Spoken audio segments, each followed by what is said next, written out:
Good morning again, everybody. We're here for the FPC Rebuild. This, you want to take a little bit of your time. It's not as quick as a teardown. Teardown's a lot easier because you got to put things back together correctly. Now with those springs, there's at least 3 or 4 of them. We'll talk about them as we go. So here we go. First thing I want to put back in is, if I went this far like I did, so I'm going to put my mag release back in it. Put it on the side that you prefer. Get your jeweler's screwdriver. Look for that slot on that pin. Push down about 1/8 of an inch. Turn to the right, my right, quarter turn, and it's back in. Done and over with. We're gonna get our buffer tube. You wanna get your charging latch and spring. Put the spring inside the latch, just like this. I gotta line everything up. Put it in there. We're gonna get my pen, push my pen back in there, make sure it's flush with the sides, and there we go. Make sure it's got tension on it. Done and over with. Next part is right here, and I'm calling it your bolt guide. We're gonna put that in. The flat part, let me do this. That flat part there faces the breech of the gun or goes forward.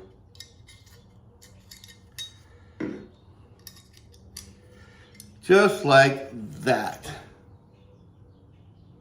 Because it will fit. There's a, right here, let me point right there where my finger is. That part will fit in there just like a puzzle piece. So you'll get this in there.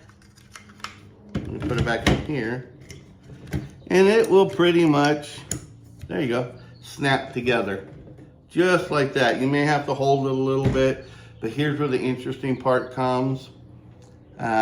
This spring for the folder, the folding latch, I always like to put this in.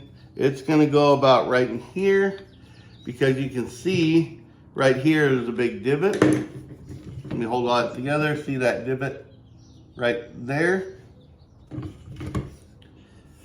That's where, let me find it, there it is. That piece right there will go in there, has to fit, but here's the interesting part. Grab your upper, and on your upper, let me get where my pointer is right here, right there. There's a little divot right there. That's where the tip of that spring has to go. So what I do is I kind of take this, put that in there, put this here, and you will need to get your bolt, put it in there, because you need tension on that. That way you know it's in there right. If I have a lot of tension on it, I know it is good. So I am gonna leave that right there. Let me find my number 8. And then I am going to torque or tighten these down a little bit. But I want to hold the front of the receiver down right here till I get these kind of hand tight. Not real bad, but just hand tight.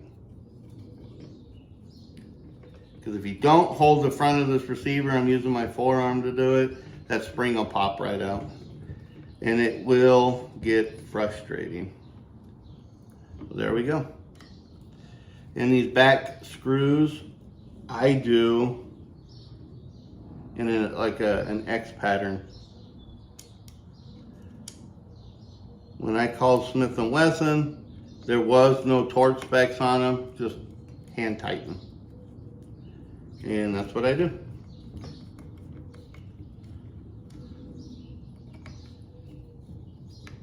So I started with the upper left, then the lower right, then the upper right, and then I went to the lower left, and then I do the middle ones. Just hand tight for all I care right now. And these little nuts fall out all the time. So make sure you get them in there correctly. It is important. You don't want to cross thread them, because I'm not too sure that these are readily available. I'm going to figure out what they are today, because I'm going to call Smith & Wesson and figure out what size they are so I can buy a bunch of them, keep them in my stock. So there you go. I've got that all put. I am actually going to put the bottom screw in this one. And that is my 1/8 inch hex drive.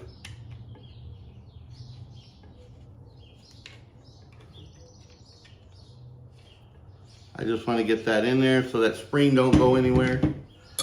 And then I'm going to get my barrel. Put that one in. There you go. It's locked. And I'm going to put the other one in. The other lower screw into that bolt. Again, when I talked to Smith & Wesson, they did not have torque specs to it according to the persons, or multiple people I've talked to.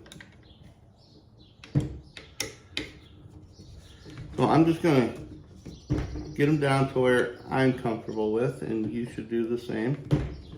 I just get them tight and put a little bit of pressure on them. But you will figure out what you want to do for you and do it. There we go. So there we go. I'm just going to test this. It's all working. It's just fine. Move my tools out of the way. Now we are going to go to one important thing before I touch anything else. This charging handle will go on just like you see it. Put it back here. It'll fit. Make sure it clips up there. You need to have that on first before anything else goes in there, or you're going to have a lot of problems. One thing I didn't talk about, when you go to rebuild this, make sure the gun is on safe and that hammer is cocked back. If that hammer goes forward, you're going to have a lot of problems. I got plenty of videos on that, so make damn sure you pay attention to the hammer. It has to go all the way to the back. If it goes forward, it's not going to work. And most of you already found that out, so I'm not going to get too deep into that. You can go check out the videos on that. Let's go to the front of the bolt, put it back together. So what I want to do is my extractor. Let me wipe this thing down. I'm going to put my little tiny, like 1/4 or 5/16 spring in there. My extractor, just like this and this, will go right on top. I'll put a little pressure on the back side. I'll get that pin, drop it in the top, and there I go. One of the reasons I always have a pick is I like to push that pin down because it's the easiest way. Next, I'm going to get my firing pin and spring, put the spring on the firing pin, and there is a little cutout on your firing pin. You can see it right there. And my bolt or pin hole is on my left, so I'm going to face this to my left. Put that in there. These can be a little bit of a pain, so I'm going to put that in there, put that pin in, push it all the way down because these will fall out really easy, and that bolt's put back together. Now I'm going to take the back half of the bolt, put this on there. There we go. And that part is done. I'm going to take this. This bolt will go just like that. The flat side of that bolt goes to the bottom of the gun. What I'm doing is this hole right here that you see, I'm lining up with this hole on the buffer tube. So what I do is put it right there, get that pin, I'm going to drop it right inside there, and then this, I got a rubber pad down here. I just seat the bolt in there and it's all good. Next thing I'm going to do, I'm going to take my spring, buffer spring, bolt spring, whatever you want to call it. And I'm going to take the buffer plug, put that in. So if you don't, it will pop right out. It'll pop right in your face, so be careful. And I'm gonna take this bolt, the buffer plug, pin or bolt, whatever. Call it what you want. Put that in there, and it's done. I'm gonna get my buttstock. There is, I didn't show you this, there is a small spring inside this buttstock. About, I don't know, 2 inches. It sits in the bottom of it. Make sure it's in there. Put that in. I just press down and it latches. Everything now is put back together. First thing I'm gonna do is make sure the gun's on safe. I know it's empty, I just built it. I'm gonna do some function checks, take it off safe, press the trigger, it works. Do a function check, make sure everything's working. And that is the extent of it.